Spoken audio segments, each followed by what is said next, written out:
ai ot chia ei zong thin te chuan chak ai ti hian kan ai ot atla te kan ai ot atla chak ai te ti hian anu pain chuan ti hian kan chhuah mai zela a chan chu kan ei zon na chak ai ti hi are mai lo na tura polina dan kan siam ni a te po hi lian thaber ber ro khop maya ma ro chu kan chhuah mai do ni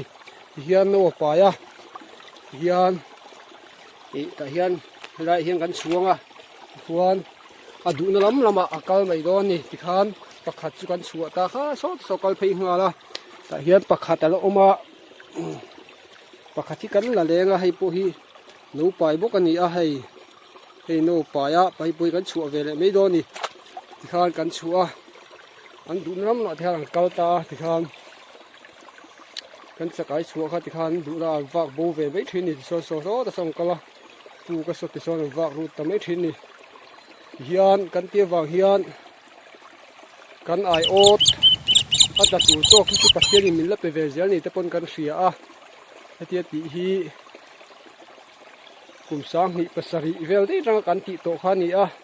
henga wang te hi aniang chakai tun thleng hian man tu kan la nei pha zel ani hei hi zoram mi pu hria ta kan pholang ve hrim ange